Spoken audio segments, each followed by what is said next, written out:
Friends, आज हम अपनी नई वीडियो को स्टार्ट करते हैं और इस वीडियो के अंदर आज हम बात करेंगे body fluid and circulation. Mainly आज हम ब्लड सर्कुलेशन की बात करेंगे। चलिए स्टार्ट करते हैं। क्या क्या टॉपिक होंगे आज हमारे। आज सबसे पहले हम देखेंगे blood, then lymph, then circulatory system, then human circulatory system, then what is the meaning of double circulation and lastly disorder of the circulatory system, जो मोस्टली इंपॉर्टेंट है और एग्जाम पॉइंट ऑफ व्यू से सबसे ज़्यादा जो questions है वो आपके इसी वाले पार्ट से अराइज होते हैं। चलिए स्टार्ट करते हैं। What is the meaning of blood. क्या होता है? सिंपल सी बात है। ब्लड क्या है? Blood is the most common body fluid connective tissue which transport nutrient, oxygen, essential substance and collect the harmful substance for the excretion from tissue. तो blood actual में क्या है? एक कॉमन बॉडी फ्लूइड है जिसे हम कनेक्टिव टिश्यू बोल रहे हैं। तो अगर आपको ऑप्शन में आए कि what is the mean of blood और सिंपल में ऑप्शन में आपको दिया हो कनेक्टिव टिश्यू, तो एक्चुअल में ब्लड एक कनेक्टिव टिश्यू का रोल प्ले करता है, लेकिन वो कैसा है? फ्लूइडी नेचर का है। राइट है तो वो कनेक्टिव टिश्यू, लेकिन कैसा है? फ्लूइडी नेचर का है। नेक्स्ट उसके बाद मेन इसका फंक्शन क्या है? ट्रांसपोर्ट करना न्यूट्रिएंट्स का, ऑक्सीजन, कुछ एसेंशियल सब्सटेंस। इसके अलावा कलेक्ट दी हार्मफुल सब्सटेंस। कहाँ से मिल रही है हार्मफुल सब्सटेंस? जो भी बॉडी के अंदर जो मेटाबॉलिक रिएक्शंस चल रही है उनके उसके बाद जो उनका एंड प्रोडक्ट है और उसमें कुछ हमारे पास जो वेस्ट प्रोडक्ट है जो बॉडी को जिनकी नीड नहीं है उन्हें हम एक्सक्रीट आउट करना पड़ेगा, तो उसके लिए ब्लड रोल प्ले करता है। तो blood is a special connective tissue containing a fluid matrix, plasma and the कुछ फॉर्म्ड एलिमेंट्स। तो ब्लड एक्चुअल में है क्या? एक कनेक्टिव टिश्यू है जिसके अंदर आपको क्या चीज़ें देखने को मिलेंगी?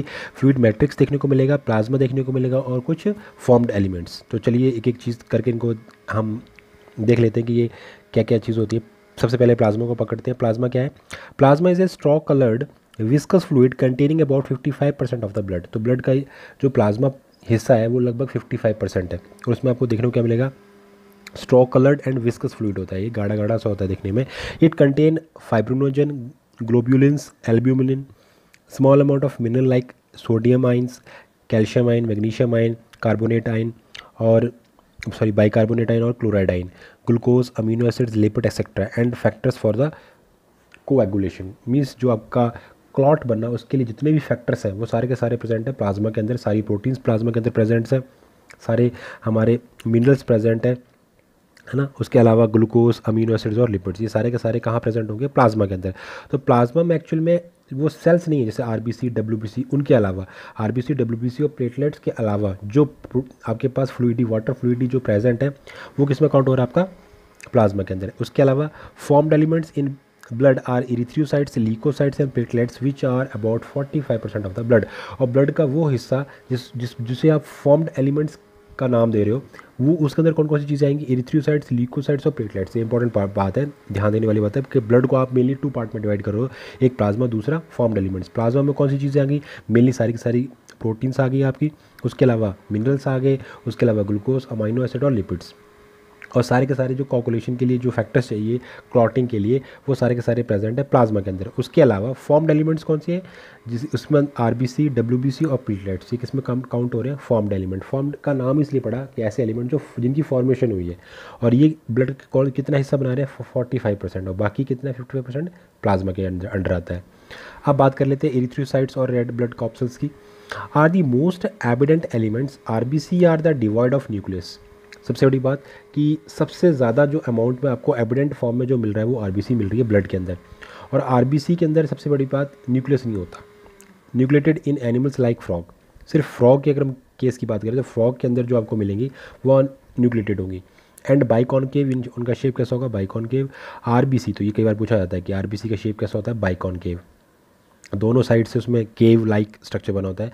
RBC are formed in the red bone marrow. A healthy person has 12 to 16 gram of hemoglobin in every 100 ml of blood. RBC have an average lifespan is 120 days after which they are destroyed in the spleen. तो सबसे बड़ी बात, spleen को हम अपना एक वो हिस्सा भी कहते हैं जहाँ पर सारी चीज़ों को डंप किया जाता है, राइट। बॉडी की जितनी भी चीज़ें हैं तो आरबीसी मेनली डंप आउट कहाँ होती है? स्प्लीन के अंदर। तो उसके अलावा इरिथ्रोसाइट या रेड आरबीसी का मेन क्या बातें हैं इसकी कि ये एविडेंट फॉर्म में होती है। दूसरा, इनके अंदर न्यूक्लियस नहीं होता। हाँ, आपसे ऐसे पूछा जाए कि मेच्योर कंडीशन में नहीं होगा, लेकिन जब ये इनिशियल स्टेज में जब इनकी फॉर्मेशन चल रही होती है तब तो न्यूक्लियस होता है। क्यों नहीं होता? क्योंकि आरबीसी का मेन फंक्शन है ऑक्सीजन को कैरी करना, और उसके लिए वो अपने अंदर की सारी चीज़ों को क्या करती है? धीरे धीरे जैसे जैसे वो मेच्योर होती है अपने अंदर माइटोकॉन्ड्रिया जितनी भी चीज़ें होती हैं वो सारी चीज़ों को एक्सपेल आउट कर देती है। इसी वजह से इसका फिर जो लाइफ स्पैन है वो बहुत कम रह जाता है, 120 डेज़ का रह जाता है। राइट। इसके बाद इसकी फॉर्मेशन आपको रेड बोन मैरो में होगी। दूसरी बात, हेल्दी पर्सन की अगर हम बात करें तो लगभग 12 to 16 ग्राम हीमोग्लोबिन आपको देखने को मिलेगा 100 ml ब्लड के अंदर। आरबीसी की जो एवरेज लाइफ स्पैन है वो 120 डेज़ होती है, after which they are destroyed in the spleen. और इसके अलावा इनकी जो डिटॉशन होता है, इनको डंप आउट किया वो कहाँ देखने को मिलेगा, स्प्लीन के अंदर। उसके बाद बात कर देते हैं WBC ल्यूकोसाइट्स के बारे में।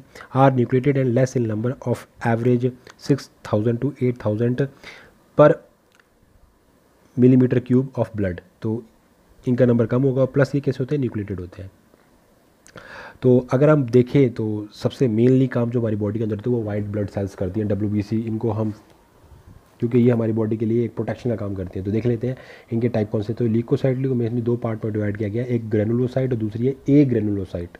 ग्रेनुलोसाइट को फर्दर 3 पार्ट में डिवाइड किया गया, न्यूट्रोफिल्स, ईओसाइनोफिल्स और बेसोफिल्स। जो न्यूट्रोफिल्स हैं उनके अंदर फैगोसाइटिक सेल्स काउंट करते हैं, ईओसाइनोफिल्स के अंदर रेसिस्ट इन्फेक्शंस के लिए जो सेल्स काम करती है, और बेसोफिल्स के अंदर जो इन्फ्लेमेटरी रिएक्शंस के लिए रिस्पॉन्सिबल होती है। ऐसी सेल्स किस में काउंट होती है, बेसोफिल्स के अंदर। और ये तीनों टाइप की सेल किस में काउंट होती है, किसके अंदर आती है, ग्रेनुलोसाइट के अंदर। ये ग्रेनुलोसाइट 2 टाइप की होती है, लिम्फोसाइट्स और मोनोसाइट्स। फर्दर लिम्फोसाइट को हम 2 पार्ट में डिवाइड कर सकते हैं, B lymphocytes and T lymphocytes. बहुत इंपॉर्टेंट है, इनको आगे हम देखेंगे। बी लिम्फोसाइट रिस्पॉन्सिबल होती है इम्यून रिस्पॉन्स के लिए, और टी लिम्फोसाइट्स ये भी इम्यून रिस्पॉन्स के लिए रिस्पॉन्सिबल होती है। उसके बाद जो मोनोसाइट्स हैं वो कैसे होती है, फाइगोसाइटिक नेचर की होती है। राइट। अभी इनका फंक्शन क्या क्या है आगे हम देखते हैं, आगे बात करते हैं। तो इनको आप ब्रीफली, इनको अगर आप देखें तो ये मेनली फंक्शन है कि आपने बात की कि हमारे पास ब्लड था, ब्लड को 2 हिस्सों में, ब्लड के 2 पार्ट किए हमने, प्लाज्मा और फॉर्म्ड एलिमेंट्स। प्लाज्मा के अंदर सारे के सारे प्रोटीन्स आ रही थी, सारे के सारे मिनरल सॉल्ट्स आ रहे थे। उसके अलावा सारे के सारे glucose, amino acid, lipid etcetera सारी चीज़ें, और जितने भी कोगुलेशन फैक्टर थे वो प्लाज्मा के अंदर काउंट हो रहे थे। फॉर्म्ड एलिमेंट के अंदर हमने इरिथ्रोसाइट्स, ल्यूकोसाइट्स और प्लेटलेट्स को काउंट किया। राइट। तो जो लगभग ब्लड का 45% हिस्सा बन रहा था। तो इरिथ्रोसाइट को हमने देखा आरबीसी बहुत ज़्यादा नंबर में थी, और न्यूक्लियस में डिवाइड होता है, मतलब न्यूक्लियस में एब्सेंट रहेगा। राइट। और लगभग 120 डेज़ का इसका लाइफ स्पैन है। WBC की हमने बात की, नंबर में ये लेस होती है, और मेनली इसके 2 टाइप है। कौन कौन से टाइप है, पहला है ग्रेनुलोसाइट, दूसरा ए ग्रेनुलोसाइट। उसके बाद ग्रेनुलोसाइट को हमने 3 पार्ट में डिवाइड किया, न्यूट्रोफिल्स, ईओसाइनोफिल्स और बेसोफिल्स। और ए ग्रेनुलोसाइट को लिम्फोसाइट और मोनोसाइट। चलिए आगे देखते हैं। प्लेटलेट और thrombocytes are cell fragment produced by the megakaryocytes, special cell in the bone marrow. Blood contain about 1,50,000 to 3,50,000 platelets millimeter cube. Platelets are involved in the clotting of blood. तो platelets का जो number है वो आपने याद करना है। इसके अलावा इनकी जो फॉर्मेशन कैसी हो रही है, are cell fragments produce by the megakaryocytes. जो मेगा कैरियोसाइट, ये टाइप सेल्स की जब ब्लड की फॉर्मेशन चल रही होती है तो उस वहाँ पर ये हम देखेंगे आगे चल के। तो जब लास्ट में मेगा कैरियोसाइट्स हैं, उनके अंदर जब सेल फ्रैगमेंट्स होते हैं, उनकी जब टूट जाती हैं वो, तब वो कन्वर्ट होती है प्लेटलेट्स के अंदर। राइट। तो इनका काम क्या है, ब्लड क्लॉटिंग में ये बड़ा हेल्प करती है। अब बात करते हैं ब्लड ग्रुप के बारे में। 2 type of the blood grouping are widely used all over the world in human के अंदर। हम वर्ल्ड वाइड अगर हम बात करें तो जो हमारे पास ब्लड ग्रुप आते हैं वो 2 टाइप के मेनली है। ABO blood group is based on the presence or absence of 2 surface antigen on the RBCs, that is A and B. The plasma also contain 2 natural antibodies. Right. तो उसने क्या बोला है कि हम 2 टाइप के ब्लड ग्रुप्स की बात करते हैं, और मेनली एक है ABO ब्लड ग्रुप सिस्टम, जो इस बात पर बेस्ड है कि आपके अंदर प्रेजेंस है या एब्सेंस है किन की, 2 surface antigens on the RBC के ऊपर 2 टाइप की एंटीजेंस हैं या नहीं है, इस बात पर आपका ABO ब्लड ग्रुप डिपेंड करता है। ये एक तरीके का है, दैट इज़ A और B। ये तो आपके कौन हो गया, एंटीजन। दूसरा, आप plasma also contain 2 natural antibodies. तो आरबीसी के ऊपर A और B, capital A capital B, 2 antigens present हैं या नहीं है। दूसरा, प्लाज्मा के अंदर 2 टाइप की नेचुरल एंटीबॉडीज़ भी प्रेजेंट होती हैं। अब बात करते हैं blood group and donor compatibility. ये याद रखने वाली चीज़ें हैं, बहुत सिंपल हैं, आपने चाइल्डहुड से पढ़ते आ रहे हैं। ठीक है, तो अपने याद रखना है ब्लड ग्रुप है हमारे पास ए बी और ओ। तो ब्लड अगर किसी का ए है, इट मीन्स उसके पास एंटीजन उसकी आरबीसी पर ए होगी, बी के बी है, ए बी के ए और बी होगी, और जीरो पे जो ओ वाला है, या नॉट भी कह सकते हो, ज़ीरो भी बोल सकते हैं उसको, नील। और एंटीबॉडीज़ इन प्लाज्मा, एंटीबॉडी की बात करें तो वहाँ पर ए अगर वहाँ पर एंटीजन है तो उसका अपोजिट एंटीबॉडी वहाँ बी होगी, और जिसका बी ब्लड ग्रुप है उसके अंदर एंटीबॉडी ए होगी। ए बी के पास नील, कोई एंटीबॉडी नहीं है, और ओ के पास एंटीबॉडी ए और बी दोनों ही होंगी। डोनर ग्रुप के पास जो होगा वहाँ ये डोनर ग्रुप्स हैं, मतलब जिसका ब्लड ग्रुप ए है वो ब्लड ग्रुप वाले ए को डोनेट कर सकता है और ओ को डोनेट कर सकता है, राइट। बी वाला बी को दे सकता है और ओ को दे सकता है। ए बी वाला ए बी ओ चारों को दे सकता है, और ओ सिर्फ ओ को ही देगा। Person with blood group A B is called universal recipient and while the person with blood group O is called the universal donor. तो ये याद रखिए कि जो ऐसा पर्सन जिसका ब्लड ग्रुप ए बी है वो यूनिवर्सल रेसिपिएंट है, रेसिपिएंट वो ले सकता है सभी से, और while person with blood group O is called the universal donor, वो सभी को दे सकता है, इसलिए इसको हम क्या कहते हैं, यूनिवर्सल डोनर कहते हैं, राइट। तो आगे चलते हैं।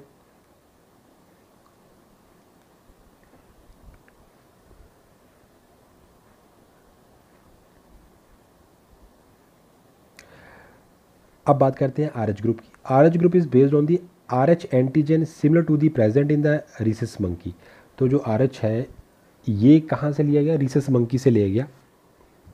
सबसे पहले इसकी जो फाउंडेशन हुई थी वो मंकी के अंदर ही देखी गई थी, जो रिसर्च हुई थी। It is also observe on the surface of the RBC of about 80% of the human. Such persons are called Rh H पॉजिटिव। जहाँ पर आर एच फैक्टर आपको देखने को मिलेगा ब्लड के अंदर तो वो आर एच पॉजिटिव होगा, और जहाँ पर नहीं होगा वो एंटीजन लैकिंग होगी तो उसे हम आर एच नेगेटिव कंडीशन बोलेंगे। Are H group should be matched before transfusion. तो जब भी हमें ट्रांसफ्यूजन करना है ब्लड का तो हमें उसे मैच करना पड़ेगा। An R H negative person if expose to R H positive blood तो will form specific antibodies against the R H antigen. और अगर आपने अपोजिट अगर साइन वाले लाइक आपने आर एच नेगेटिव पर्सन है उसको आपने if expose to R H positive blood दे दिया तो क्या होगा, वहाँ पर स्पेसिफिक एंटीबॉडी क्रिएट हो जाएंगी are H antigen. The R H negative blood of a pregnant mother does not mix with Rh positive antigen of the fetus in the first pregnancy has two bloods will be separated by the placenta। First जो delivery होती है वहाँ पर क्या होता है, दोनों का ब्लड सेपरेट होता है तो इसलिए कोई दिक्कत नहीं है। However during the delivery of the first child maternal blood में be expose with the R H positive blood of the fetus। अब यहाँ पर क्या हुआ, जैसे डिलीवरी हुई तो उस टाइम क्या हुआ, जो फर्स्ट चाइल्ड और मदर का दोनों का क्या होता है वो एक दूसरे के सामने एक्सपोज हो जाता है ब्लड, राइट। उससे मदर के अंदर उसके अगेंस्ट एंटीबॉडी क्रिएट हो जाती है। अब क्या होगा, जब आपकी सेकंड डिलीवरी जो सेकंड आपका बेबी अगर उनकी डिलीवरी होती है उसके लिए वो हार्मफुल है। However during the delivery of the first child maternal blood may be expose with the R H positive blood of the fetus। In such cases the mother starts preparing the antibody against the R H antigen in the her blood. अब ये तैयार होगी उसकी body के अंदर। अब क्या होगा, in case of further pregnancy the R H antibody of the mother R H negative can leak into the blood of the fetus and destroy the foetal RBC. और इस वजह से क्या होगा, जो सेकंड अगर बेबी बनता है उसके लिए ये हार्मफुल कंडीशन है और उसकी डेथ हो जाएगी, वो एम्ब्रियो बन ही नहीं पाएगा, क्रिएट ही नहीं होगा। This could be fatal to the fetus and the condition is called the erythroblastosis fetalis. ये इन कंडीशन याद रखने वाली बात है, ये टर्म्स याद रखने वाली बात है कि इरिथ्रोब्लास्टोसिस फोर्टेलिस क्या कंडीशन है, जब आपका सेकंड बेबी आया उसकी उसके अगेंस्ट में मदर की ब्लड में antigen R H factor antigen की जो एंटीबॉडीज़ वो क्रिएट हो गई थी। This can be avoided by the administrating anti R H antibody to the mother immediately after the delivery of the first child. ये कब हो सकता है, अगर इसको बचाना हो तो उसके लिए इससे अगर आपने अवॉइड करना है, अगर आप चाहते हो कि सेकंड बेबी सेफ बर्थ हो उसका, तो उसके लिए आपको क्या करना पड़ेगा, जैसे ही फर्स्ट डिलीवरी हुई थी उसके तुरंत बाद ही साथ ही आपको क्या करना पड़ेगा, anti R H antibody to the mother immediately. तो आपको क्या करना पड़ेगा, एंटीबॉडी जो आर एच की जो एंटीबॉडीज़ हैं वो आपको डालनी पड़ेगी, ठीक। अब बात करते हैं how to clot formation the blood. तो कोगुलेशन ऑफ ब्लड क्या प्रोसेस है, इन एन इंजर्ड और कट साइट अ क्लॉट और coagulation is formed mainly of a network of threads called fibrins. तो जब भी आपकी कहीं चोट लगती है, बाउंड होता है, उस जगह पर उस हिस्से के ऊपर फाइब्रिन्स का एक नेटवर्क बन जाता है, right. Dead and damage formed element of the blood are trapped in fibrins, और जो भी डैमेज वहाँ पर जो ब्लड का जो ब्लड एलिमेंट्स है वो सारे के सारे वहाँ पर ट्रैप हो जाते हैं उस फाइब्रिन के अंदर. Fibrins are formed by the conversion of the inactive fibrinogen in the plasma by the enzyme thrombin. तो यहाँ पर क्या हुआ, फाइब्रिन्स बनी, किससे बनी, इनएक्टिव फाइब्रिनोजन से बनी. फाइब्रिन किन से बनी, फाइब्रिनोजन से बनी, जो कि पहले इनएक्टिव थी, लेकिन जब उसके ऊपर एंजाइम ने काम किया, और वो एंजाइम कौन था, वो कहाँ प्रेजेंट था, प्लाज्मा के अंदर, थ्रोम्बिन. ये सारे कोगुलेशन फैक्टर है. Thrombins are formed from the prothrombin, और ये जो थ्रोम्बिन है ये किससे बनता है, प्रोथ्रोम्बिन से. An enzyme thrombokinase is required for this reaction. और प्रोथ्रोम्बिन से थ्रोम्बिन को बनने के लिए हमें एक और एंजाइम की रिक्वायरमेंट होती है, और उसे कहते हैं thrombokinase. Right. Coagulation of the blood occur by a series of linked enzymes reactions, cascade process involving a number of factors present in the plasma. तो एक बहुत लंबी प्रोसेस है, और एक सीरीज में एक लिंक्ड एंजाइम्स रिएक्शन है, जिसमें हर एक स्टेप में एक एंजाइम यूज़ हो रहा है, और ये उसका जो एंड प्रोडक्ट है वो अगले के लिए प्रोडक्ट तेरा काम करता है, फिर आगे एंड प्रोडक्ट बनता है. इस तरीके से बहुत सारे फैक्टर यहाँ पर लगते हैं, वो सारे के सारे फैक्टर कहाँ प्रेजेंट है, प्लाज्मा के अंदर. Calcium ion also play an important role in the clotting, और इसके अलावा कैल्शियम बहुत ज़्यादा इंपॉर्टेंट प्ले करता है क्लॉटिंग के अंदर. द पाथवे और mechanism of blood clotting are of two type. First is extrinsic pathway and second one is intrinsic pathway. तो it can be summarized as follows. तो इसको हम देख लेते हैं शॉर्टकट में कैसे हमारे दो पाथवे कौन कौन से. पहला है एक्सटेंसिक पाथवे. इसमें क्या हो रहा है, damage to the tissue outside the vessels. उसमें क्या होगा, जो आपके प्लाज्मा फैक्टर वहाँ प्रेजेंट है, प्लाज्मा फैक्टर कौन कौन सा आपके पास, 4th, 5th, 6th और 10th. ये सारे के सारे क्या करेंगे, टिश्यू थ्रोम्बोप्लास्टिन से कैल्शियम की प्रेजेंस में, प्रोटीन की प्रेजेंस में क्या करेंगे, इनएक्टिव फैक्टर जो हमारा 10th उसे एक्टिव करेंगे. तो एक्टिव फैक्टर 10th प्लस किसके साथ मिलके, फैक्टर 5th के साथ मिलके विटामिन के की प्रेजेंस में प्रोथ्रोम्बिनेज एंजाइम्स की फॉर्मेशन करेंगे. वैसे ही अगर इंट्रिंसिक पाथवे में क्या होगा, damage to the blood vessels. तो यहाँ पर वेसल्स डैमेज नहीं हुई, उससे बाहर वाली बात है. यहाँ पर ब्लड वेसल्स डैमेज हुई हैं, तो यहाँ पर क्या होगा, प्लेटलेट को factor form, plasma factor 4th, 5th, 6th, 9th, 10th, 11 और 12th. इससे क्या होगा, इनकी वजह से क्या बनेगा, प्लेटलेट थ्रोम्बोप्लास्टिन. और ये एक्चुअल में क्या है, एक प्लेटलेट फैक्टर 3 है, जो कैल्शियम और प्रोटीन की प्रेजेंस में क्या करेगा, इनएक्टिव फैक्टर 10th को क्या करेगा, एक्टिव फॉर्म में कन्वर्ट करेगा. राइट. पहले इन्होंने इसकी फॉर्मेशन कर दी. अब ये जो एक्टिव फैक्टर 10th और फैक्टर 5th के साथ मिल के क्या करेगा, विटामिन के की प्रेजेंस में प्रोथ्रोम्बिनेज की फॉर्मेशन करेगा. और अब एक एंजाइम में इनएक्टिवेज हिपैरिन, वो क्या करेगा, इस प्रोथ्रोम्बिनेज को प्रोथ्रोम्बिन में कन्वर्ट किया, वो कैल्शियम की प्रेजेंस में थ्रोम्बिन में कन्वर्ट होगा, और थ्रोम्बिन कन्वर्ट होगा आगे जाके फाइब्रिनोजन में, और फाइब्रिनोजन आगे कन्वर्ट होगी फाइब्रिन के अंदर. वो फैक्टर 12th को यूज़ करके क्या करेगी, ब्लड क्लॉटिंग करेगी, और सीरम उसके ऊपर निकाल देगी अलग से. राइट. अब बात करते हैं ब्लड के अलावा एक और सिस्टम होता है कनेक्टिव टिश्यू हमारे पास, lymph. The fluid collected in the space between the cells of tissue is called lymph और interstitial fluid और tissue fluid.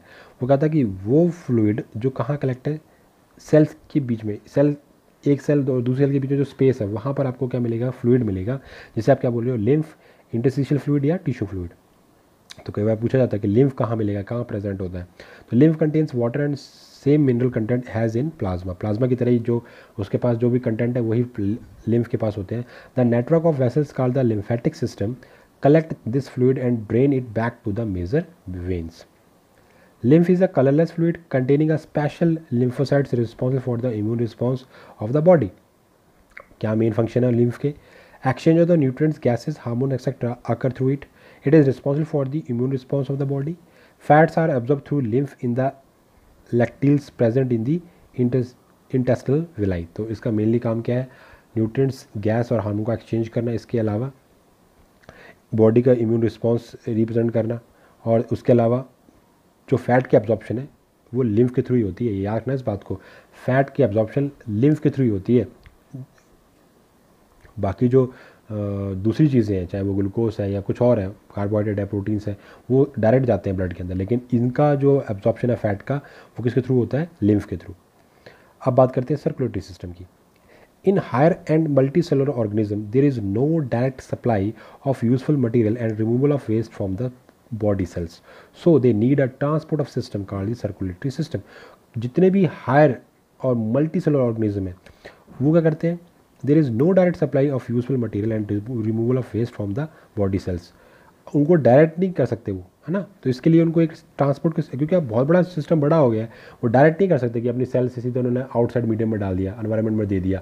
तो इसके लिए उनके अंदर एक सिस्टम होता है चीज़ों को यहाँ से सर्कुलेट करने के लिए और अपनी बॉडी का जो वेस्ट प्रोडक्ट है उसे बॉडी से बाहर निकालने के लिए, उसे कहते हैं circulatory system.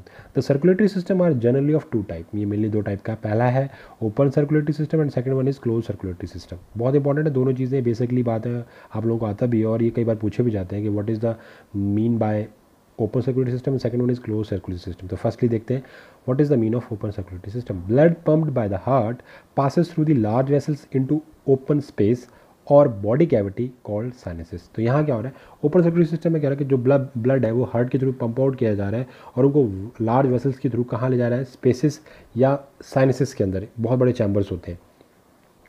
This system is found in the leeches among the annelid, cockroach, prawn, insect, spider, starfish. तो याद रखने वाली चीज़ें सारी की सारी, ये आपको ओपन सर्कुलेटरी सिस्टम कहाँ देखने को मिलता है, एनालिड्स के अंदर, कॉकरोच, प्रॉन, आर्थ्रोपोडा के सारे आ गए, है ना, और स्टारफिश यानी तो यहाँ पे मेनली कौन, एनालिड्स आ गए, आर्थ्रोपोडा आ गया और अकानोडर्म्स आ गए।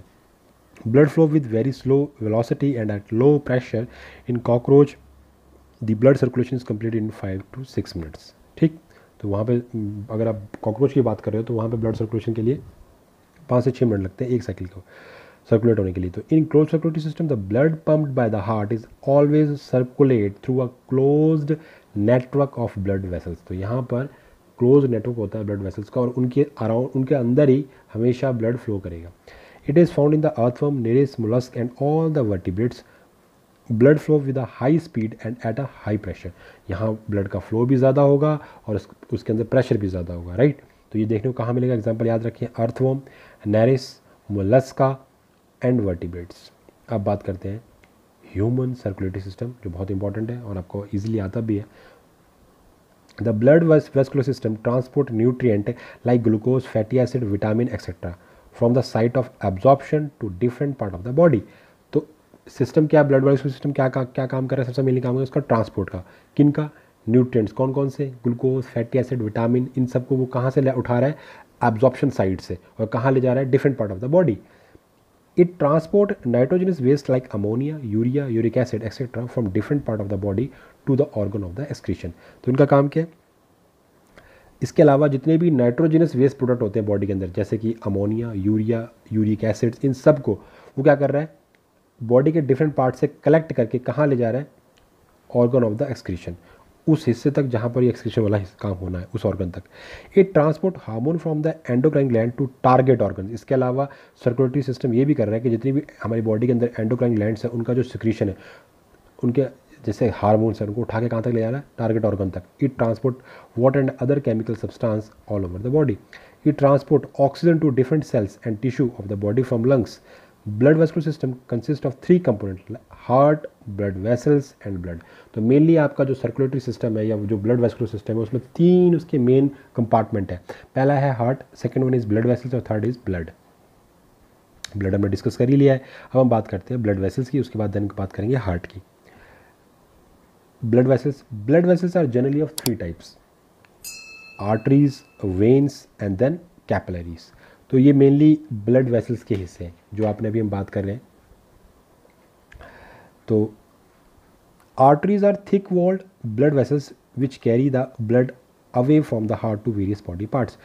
ये हमेशा थिक वॉल वाली वेसल्स होंगी और इनका काम क्या है, हार्ट को दूर ले जाना, कहाँ से, हार्ट से। They are deep seated in the body and have no valve in the them. दूसरी बात, ये बॉडी की गहराई वाली जगह, डीप वाली पार्ट में होते हैं, बॉडी के बिल्कुल मिडिल पार्ट कह सकते हैं। जैसे आपका हैंड है तो हैंड का जो डीपेस्ट पार्ट है, इंटरनल पार्ट डीपेस्ट, वहाँ से गुजरेंगी, उनका वहाँ पे पाथ होगा, राइट। कभी भी इनके अंदर वॉल्व देखने को नहीं मिलेगा। Carry oxygenated blood in the them except the pulmonary artery. सभी आर्टरीज के अंदर ऑक्सीनेटेड ब्लड होता है एक्सेप्ट जो आपकी पल्मोनरी आर्टरी है, जो आपकी हार्ट से जो लंग्स की तरफ जा रही है, वो सिर्फ डीऑक्सीनेटेड ब्लड को कैरी करती है, which carries deoxygenated blood to the lungs. Blood flow at high pressure with high speed. Veins को देख लेते हैं। Are thin wall and blood vessels carry blood away from the various part of to the heart. ये different parts से blood को collect करती है और कहाँ ले जाती है, हार्ट के पास। Superficial in position and have valve in them to prevent the back flow of the blood in them. Blood flow at low pressure with low speed. तो उसमें स्पीड भी कम होती है, प्रेशर भी कम होता है और वॉल भी प्रेजेंट्स होते हैं ताकि ब्लड का बैक फ्लो ना हो, उसे प्रिवेंट करने के लिए। Carry deoxygenated blood in them except the pulmonary vein. तो यहाँ पर भी जितनी भी वेसल आपकी बॉडी में प्रेजेंट है सभी के अंदर डीऑक्सीनेटेड ब्लड प्रेजेंट होता है, और वहाँ पर क्या है, पल्मोनरी वेन्स सिर्फ एक्सेप्शन है, केस है जिसके अंदर आपको डीऑक्सीनेटेड ब्लड, ऑक्सीनेटेड ब्लड मिलेगा। ऑक्सीनेट और डीऑक्सीनेट का मीनिंग क्या है कि जहाँ पर ऑक्सीजन का पार्शियल प्रेशर ज़्यादा हो तो वो ऑक्सीनेटेड ब्लड है, और जहाँ पर कार्बन डाइऑक्साइड का पार्शियल प्रेशर ज़्यादा हो तो वो डीऑक्सीनेटेड ब्लड होगा। कैपिलरी की बात करें, are thinnest blood vessels these connect arteries to the veins. तो जो कैपिलरीज हैं ये वो पार्ट है वेसल्स का जो एक्चुअल में किसी भी आर्टरी को वेसल के साथ, आर्टरी को वेन्स के साथ अटैच कर गए, और ये बहुत माइन्यूट होती है, सबसे थिनेस्ट पार्ट होता है ब्लड वेसल्स का, right. Each capillary is lined by a single layer of flat sales help These help in the exchange of the material like nutrient, gases, waste product etc. between blood and cells। तो इनका काम क्या है, ये mainly capillary ही वो हिस्सा है जहाँ पर एक्सचेंज होता है फूड्स का, न्यूट्रिएंट्स का, गैसेस का, सभी चीज़ों का, वेस्ट प्रोडक्ट का, राइट। किस किस के बीच में, ब्लड और सेल्स के बीच में। मतलब जहाँ पर एक्सचेंज हो रहा होगा वो हिस्सा कौन सा होगा, कैपिलरी वाला। तो आपसे पूछ सकते हैं कि चीज़ों का एक्सचेंज कहाँ चलता है, सेल और ब्लड के बीच में, जहाँ पर कैपिलरीज प्रेजेंट है, राइट। अब बात करते हैं structure of the human heart. Heart is a thick muscular automatic pulsating and contractile organ. तो पहली बात तो हार्ट थिक है, मस्कुलर है, ऑटोमेटिक पल्सेटिंग मीन्स इसमें पल्सेशन चल रही है ऑटोमेटिकली, और कॉन्ट्रैक्टाइल ऑर्गन है। A fish has only 2 chambered heart. Fish के अंदर जितनी भी है, जो पाइसिस कैटेगरी है उनके अंदर आपको 2 चैम्बर हार्ट मिलेगा, 1 auricle and 1 ventricle. In amphibians heart is 3 chambered. तो याद रखने वाली बात है कि फिशेस के अंदर 2 चैम्बर्ड हार्ट है, एम्फीबियंस के अंदर 3 चैम्बर्ड हार्ट है।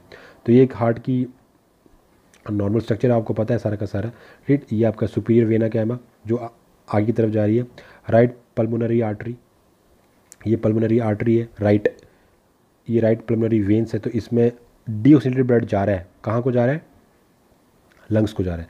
ये राइट पल्मोनरी वेन्स है जो आ रहा है वहाँ से oxygenated blood when, pulmonary veins के अंदर। ये पल्मोनरी वॉल्व है, राइट आर्ट्रियम, फिर है राइट आर्टरी वेंट्रिकुलर वॉल्व, उसके अंदर ये राइट वेंट्रिकल है, ये लेफ्ट वेंट्रिकल है, ये राइट आपका ऑरिकल है, ये लेफ्ट ऑरिकल है, राइट। ये दोनों को एक दूसरे को अलग कर रहा है चैम्बर, दोनों वेंट्रिकल्स को। तो ये सेप्टम लगा हुआ है, ये आयोटा है, ये इन्फीरियर वेना कैवा है। तो ये आप डायग्राम को देख लें, ईजी सा है, कोई दिक्कत नहीं है, आपने कई बार पढ़ा हुआ है। चलिए आगे देखते हैं। उसके बाद बात करते हैं, reptilian heart is structurally 3 chambered but functionally 4 chambered, that is incomplete 4 chambered accept in the crocodile. तो क्रोकोडाइल को अगर हम एक साइड रख दें तो बाकी जितने भी रेप्टिलियंस कैटेगरी वाले जो ऑर्गेनिज्म है उनके अंदर हमेशा, अगर आप स्ट्रक्चर की फॉर्म में देखो तो 3 चैम्बर्ड पार्ट है, लेकिन फंक्शनली वो 4 चैम्बर्ड बोल सकते हो। तो वो इनकम्प्लीट 4 चैम्बर्ड है। In crocodile birds and mammals the heart is divided into 4 chambers. तो इट मीन्स क्या हुआ, जो क्रोकोडाइल है उसके अलावा जो आपकी ईव्स है और जो मैमल्स हैं उनकी अंदर हमेशा आपको हार्ट कैसे मिलेगा, 4 चैम्बर, मतलब 2 ऑरिकल और 2 ventricles. The human heart is 4 chamber, that is 2 auricle and 2 ventricles. Right auricle receive deoxygenated blood from the superior vena cava and inferior vena cava. Right auricle open in the right ventricle through a wide circular right auriculoventricular aperture guarded by tricuspid valve. Tricuspid valve regulate the unidirectional flow of the blood, मतलब एक ही तरफ जाएगा, वापस नहीं आ सकता blood, from right auricle to right ventricle. तो राइट ऑरिकल से राइट, जैसे ही जो राइट ऑरिकल कॉन्ट्रैक्ट करेगा तो उसका सारा का सारा ब्लड कहाँ आ जाएगा, राइट वेंट्रिकल में आ जाएगा। किसकी हेल्प से आएगा, ऑरिकुलो वेंट्रिकुलर अपर्चर की हेल्प से आएगा। जैसे गार्ड कौन कर रहे हैं, ट्राइकस्पिड वाल्व गार्ड कर रहे हैं, वापस नहीं जाएगा वो वेंट्रिकल से ऑरिकल में। तो बात करते हैं differences between the tricuspid valve and the bicuspid valve. तो लोकेशन की अगर हम बात करें तो जो ट्राइकस्पिड वाल्व है वो गार्ड दी राइट और आर्टरी वेंट्रिकुलर अपर्चर, और बाइकस्पिड किसे कहते हैं, गार्ड, लोकेशन क्या है इसकी, guard the left artery ventricular aperture. Structure कैसा, formed of the 3 flaps of the different size formed of the 2 flap of the equal size.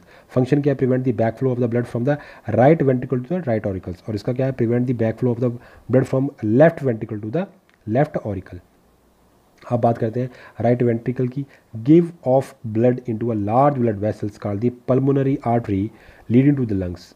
ठीक, तो ये जो राइट वेंट्रिकल्स है वो ब्लड को कहाँ भेज रहा है, पल्मोनरी आर्टरी के अंदर, डीऑक्सीनेटेड ब्लड को कहाँ भेज रहा है, लंग्स की तरफ भेज रहा है, which carries deoxygenated blood to the lungs. जो लेफ्ट ऑरिकल्स है receive the oxygenated blood from the lungs through the pulmonary vein They have no valve, left auricle open in the left ventricle by an aperture called the left auriculoventricular aperture. This aperture is guarded by the bicuspid valve, जिसे हम mitral valve भी कहते हैं. Bicuspid valve prevent the backflow of blood from left auricle to the left ventricle. अब बात करते हैं left ventricle. जो लेफ्ट वेंट्रिकल है give off blood into a large blood vessels called as a aorta. It carries oxygenated blood to the various body parts. The thickest part of the human heart is the wall of the left ventricle.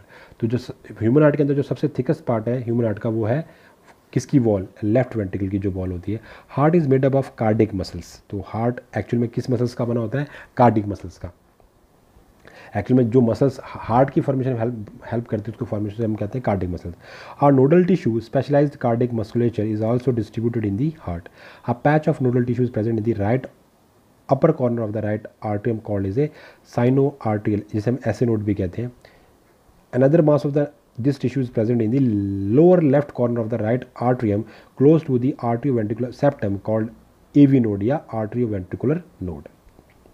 A bundle of nodal fibers, arterioventricular bundles, continue from the AVN and divide into a right and left bundle. These branches give rise to a minute fibers called the Purkinje fibers, जो बाद में help करते हैं किसको contact करवाने में, ventricles को.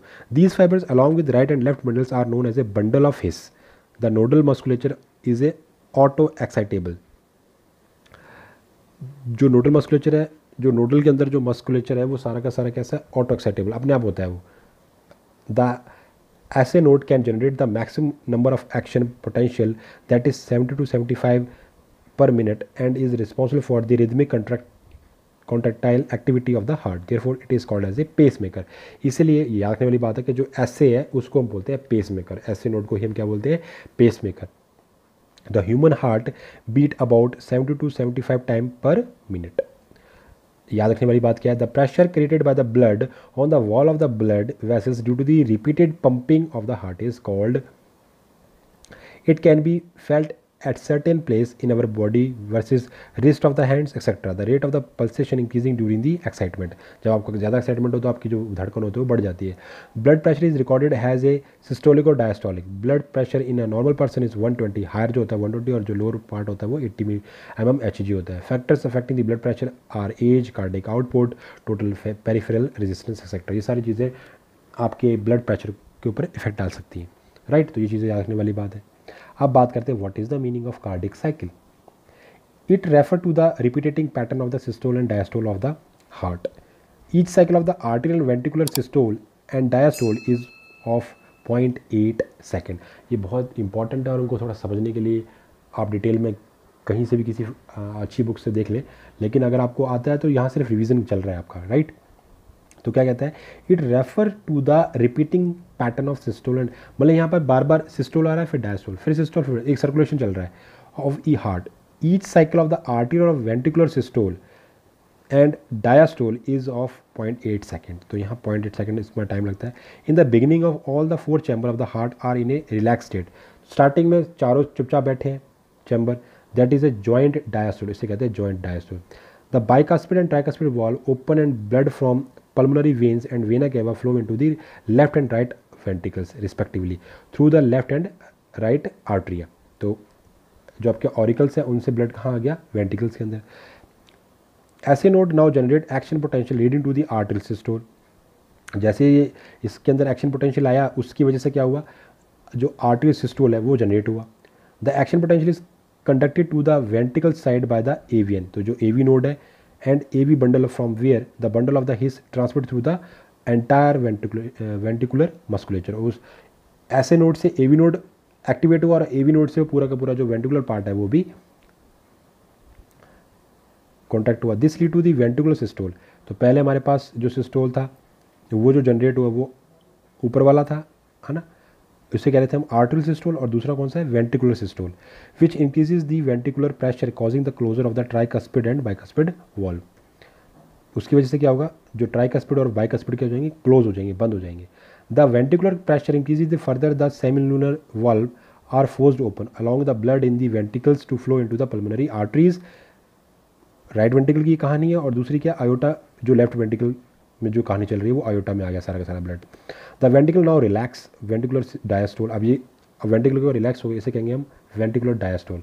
And the ventricular pressure falls causing the closure of the cellular, तो जो सेलुलर वाल्व वो क्लोज हो जाएंगे, which prevent the back flow of the blood into the ventricle, वापस ना आए, जो आगे भेजा है ब्लड वापस वेंटिकुलर में ना आए। The ventricles and the atria are now again in a relaxed, जिसे कहते हैं joint diastole state is either. The SA node again generate a new action potential and the event above are repeated in a sequence and the process continue. This sequential event in the heart is called the cardiac cycle and it consists of a systole and diastole of both arteria and ventricles. Many such cardiac cycles are performed per minute. अब बात करते हैं cardiac output की.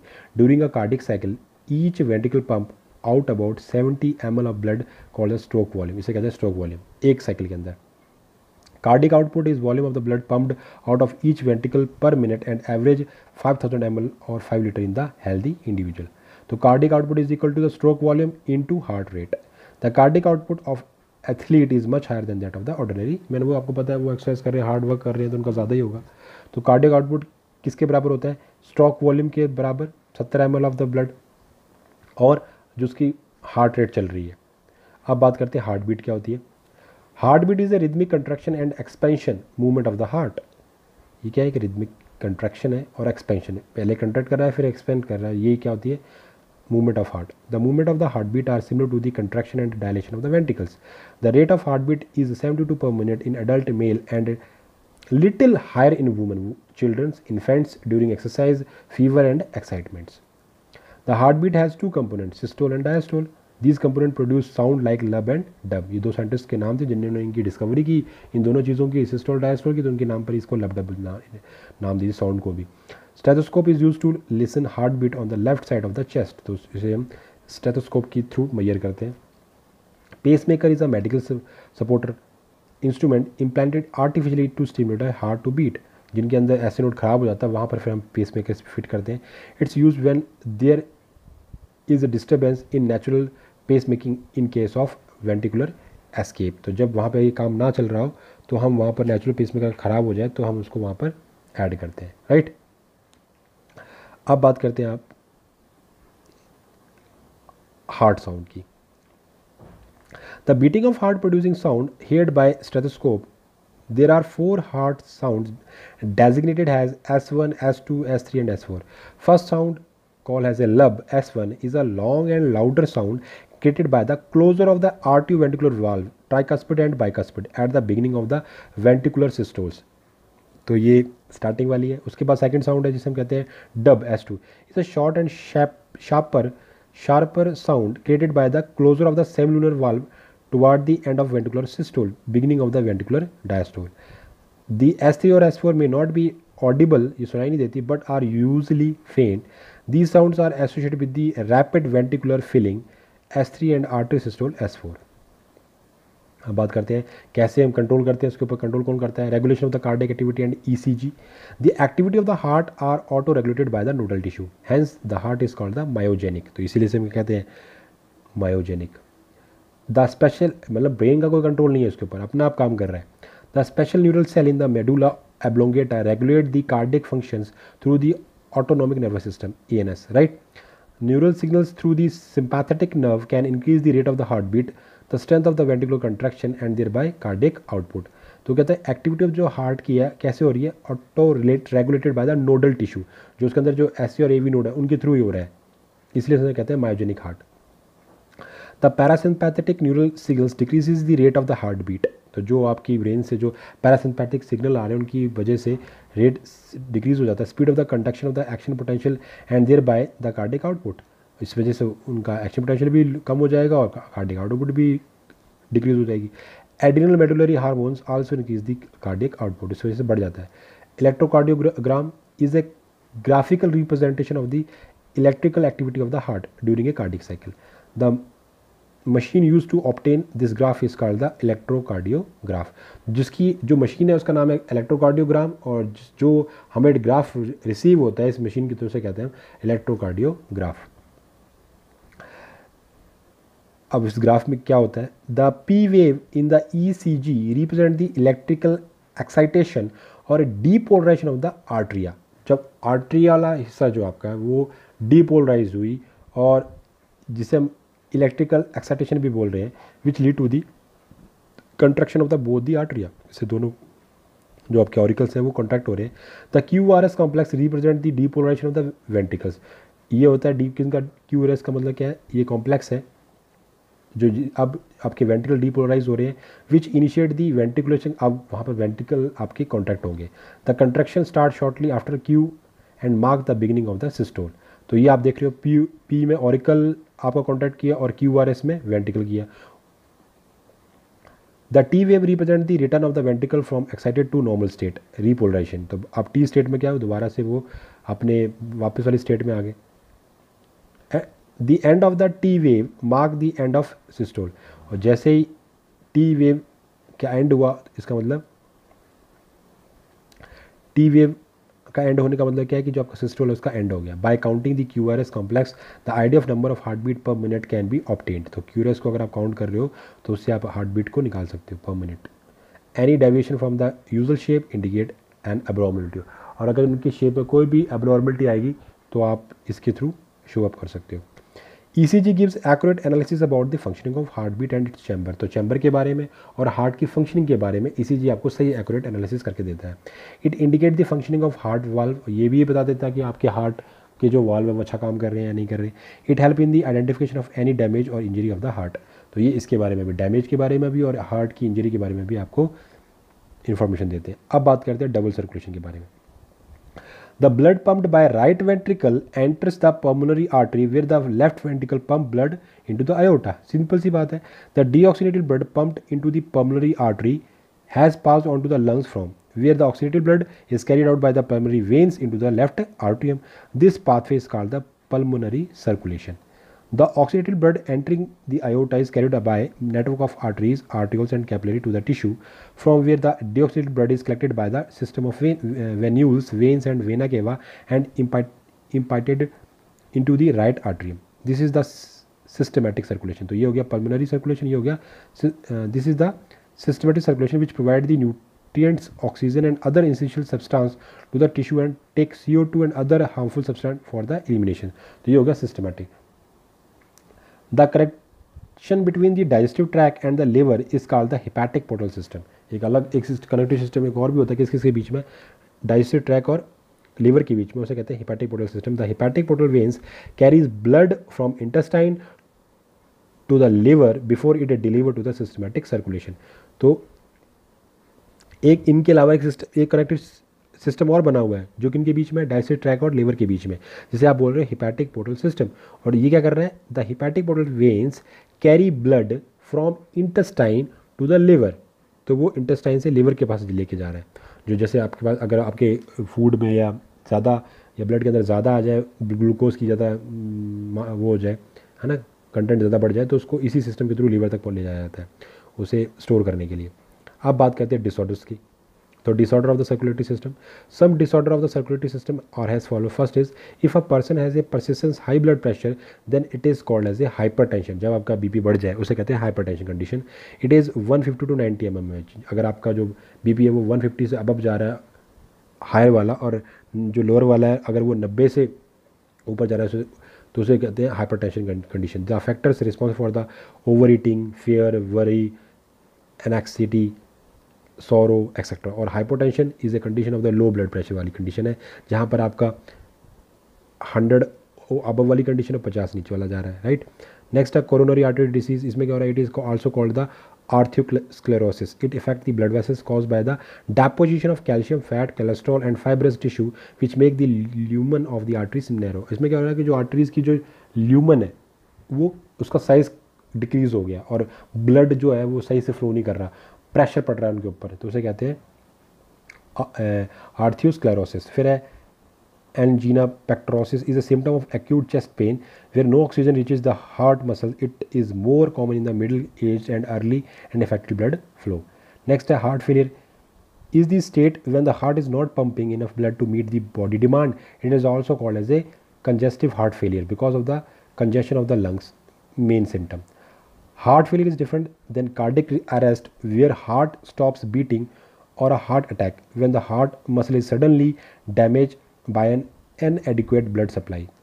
Blood flow is slowest in the blood capillaries. The thrombosis in the blood vessels of the brain is called the stroke, और कार्डियोमिगेली जिसे कहते हैं heart का इन्लार्जमेंट हो, जब हार्ट आपका साइज़ में धीरे धीरे स्वेलिंग आ जाए उसे कहते हैं कार्डियोमिगेली, राइट। तो ये सारे के सारे हमारे डिसऑर्डर की हमने बात की। बहुत इंपॉर्टेंट चैप्टर है और बहुत ईजी है, तो उसको दोबारा से रिवाइज़ करें। Thank you so much.